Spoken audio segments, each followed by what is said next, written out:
समाव बिथांमोना फोसावदोंमोन जे जों मोनसे मडेल बिटिसि गायसनगोन होननानै जोङो रायजो राजाफ्रा बयबो गोजोननाय मोनदोंमोन जों नेबाय थादोंमोन जे दिनै नङा गाबोन बिटिसिआ मडेल बिटिसि जागोन जोङो बेखौबो बुजियाखैमोन मडेल बिटिसिआ मा मडेल जागोन बिनि लामा सामाया मडेल जागोन बिनि स्कुल कलेजआ मडेल जागोन बिनि बबे मोनसे जिनिसा मडेल जागोन बेखौ नायनो थाखाय जों नेबाय थादोंमोन नाथाय नायनो 17 बोसोर थांबाय जोंनि कुनु मोनसे जिनिसा मडेल जायाखिसै खालि बिथांमोननि न' बां लुनाय बिथांमोननि थाखा फैसा खामायनाय बिथांमोननि बेफार बानिज्य खालामनायासो मडेल जाबाय आइ आफा रायजो राजाया गोरिब गुन्द्राया जेबो मोनाखिसै दा ओंखायनो दिनै जोंफोरबायदि मानसिफ्राबो राजखान्थियाव फैनो गोनां जादों आंनि जिउआव कुनु दिन आं सानफेराखैमोन जे आं मालाबा राजखान्थियाव फैगोन हारिनि थाखाय सोमावसारनायाव बारसोमदोंमोन हारिनि मानसिफोरजों राजा लामा रेल लामा गसंफादोंमोन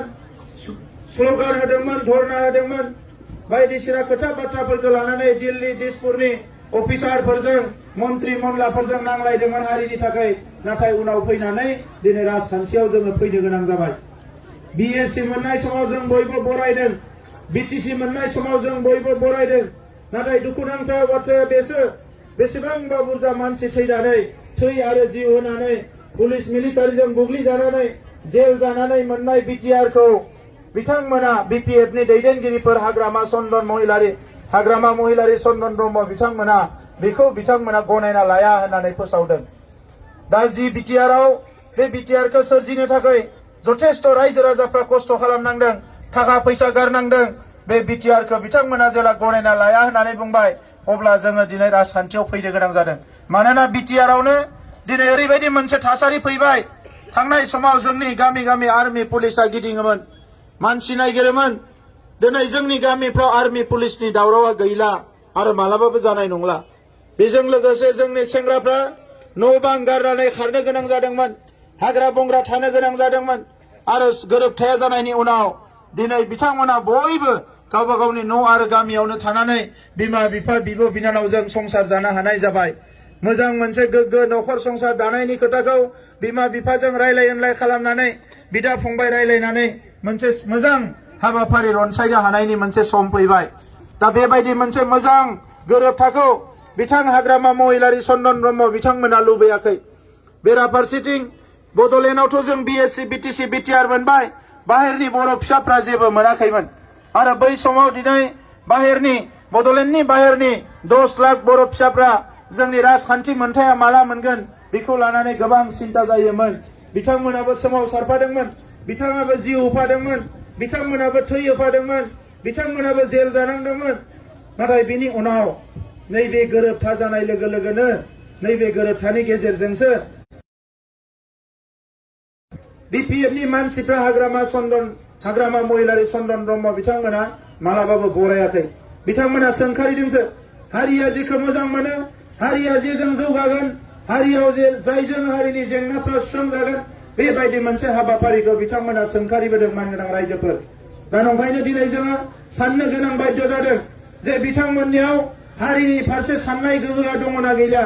हारिनि फारसे गाबखांनाया दङना गैला राजखान्थिनि नामाव दिनै बदरुद्दिन आजमलजों गाबोनो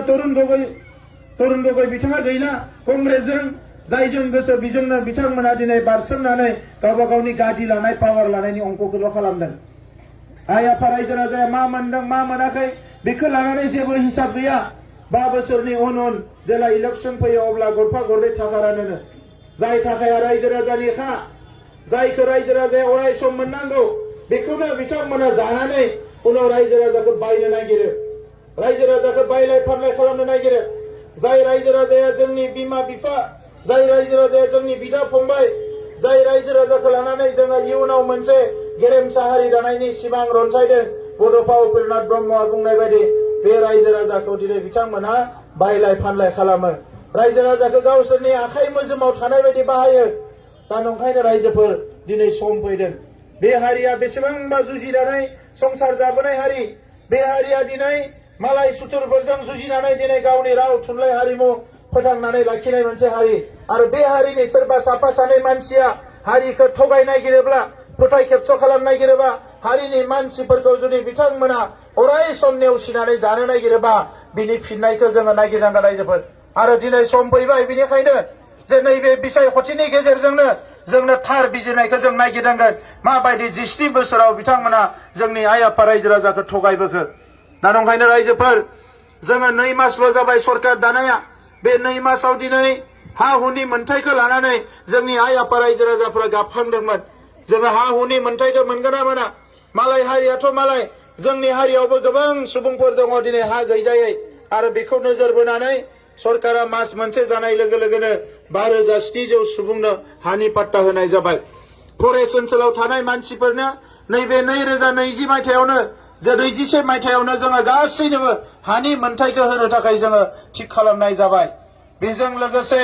थांनाय गोलाव समाव जोंनि मानसिफ्रा सानबायमोन जे जायफ्रा थाखा फैसा गैया बिसोरो कुनु दिन साख्रि बायनो हानाय नंला होननानै मानोना बै बिपिएफनि सरकारनि समाव 4 ग्रेड 3 ग्रेडनि साख्रियाबो बिथांमोना लाख लाख थाखा लानानै फानोमोन जोंनि समाव दाख्लैबावै जोङो 2060 साख्रि होदों मास्टारनि साख्रि रावनिफ्रायबो थाइसे फैसा लानो होआखै अफिसारफोरखौ गोख्रों बुंनाय जादों सोरबा थाइसे थाखा लायोबा डाइरेक्टलि बिखौ सासपेन्ड खालामनाय जागोन आरो थाइसे थाखा लायालासिनो बिथांमोना साख्रि होनो गोनां जादों दा नंखायनो रायजोफोर